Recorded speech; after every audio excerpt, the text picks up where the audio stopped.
We're living in an experiment. No one told us, but we are. We're the first generation raised by screens, fed with processed food, overstimulated from birth, and we're not ready for it. Our bodies aren't. Our minds even less. We still carry the same brain as the hunter-gatherers from 10,000 years ago. A brain built to move, to hunt, to bond face to face, to sleep when the sun goes down, and to live in silence surrounded by cycles and nature. And now, we wake up to a loud alarm, chug coffee like it's air, eat sugar for breakfast, rush into jobs under artificial lights, jump from one screen to the next. We eat from anxiety, sit all day, come home mentally drained and search for a quick reward. Phone, porn, snacks, noise. Then we go to bed with a brain spinning at 200 kilometers per h and expect to sleep like babies. And we do it all over again, every day. Of course you're tired. Of course you're anxious. Of course you feel disconnected and overwhelmed. You're not broken. You're overloaded. We are living in an environment that attacks your biology from every angle. It's not weakness. It's mismatch. We're trying to survive with caveman software in a world that updates every 10 seconds. But the good news is, you can hack this, not by becoming a monk or living off-grid, but by creating real, sustainable balance. Not to be perfect, just to stay sane. Start with sleep. No health, no clarity, no progress happens without it. Treat it like your life depends on it, because it does. 7 hours minimum. Dim the lights at night. No screens before bed. Build a ritual that tells your brain the day is done. Even if you don't sleep perfectly, if 80% of your nights are sacred, your entire life shifts. Then move, every day. It doesn't have to be hardcore, but move, walk, swim, do push-ups, climb, lift something heavy. Your body craves resistance. It clears your mind. It's not just for aesthetics, it's for survival. And food. Food is another trap. Eat things you can pronounce. If it sounds like a chemistry experiment, don't eat it. Stick to real food. Vegetables, eggs, meat, fish, fruit, water. That's it. Eat slowly, with intention. No screens, no stress.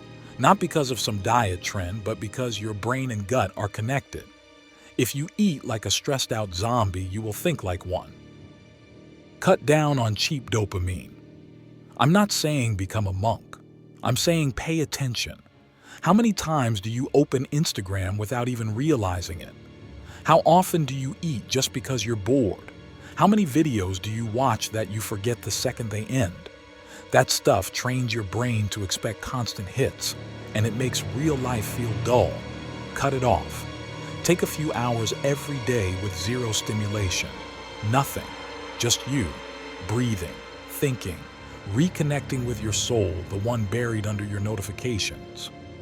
Create structure. I'm not talking about a prison routine. Just enough rhythm. Wake up at the same time. Make your bed. Plan your meals. Set a time for exercise, for silence, for movement. When your days have order, your mind calms down. If your life is chaos, your thoughts will be too. No matter if you're a student, a lifeguard, a trader, without rhythm, everything collapses. Go back to nature, even if just for 10 minutes. You think it's woo-woo? Think again. Nature reduces anxiety, boosts immunity, lowers cortisol, and brings clarity. Look at the sky, touch a tree, walk barefoot, get in the ocean. It's not magic, it's how we're wired.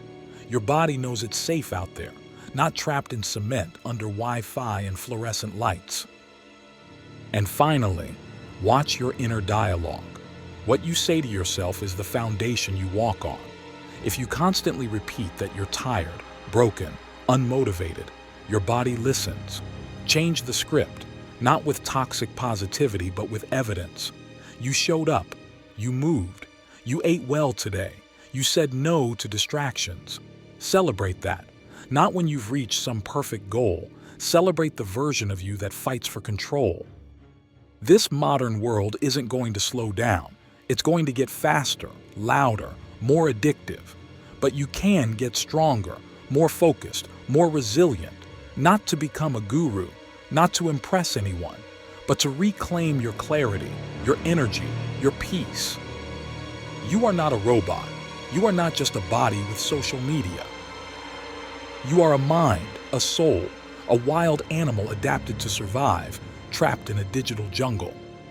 And if you can just lower the noise, even for a few moments each day, you'll start to feel it again. The real you, not the distracted version, not the drained one. The you that's been buried beneath the chaos. And before I go, let me say this clearly. We are not ready for this much change, this fast. We are biological beings trying to survive in a synthetic world that never sleeps. And if we don't stop to recalibrate, to breathe, to think, we'll drown in it. Our minds are burning out because our environment is incompatible with our nature. That's why the prodigy mind exists. Not to run away from modern life, but to help you evolve without losing yourself. To bridge the gap between who we were and who we need to become. To help you stay human in a world that's doing everything to make you forget it.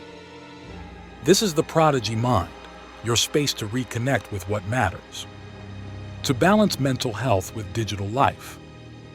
To sharpen your mind, fuel your body, and anchor your spirit in truth. Not just to survive, but to rise above. Thanks for being here. I'll see you in the next one.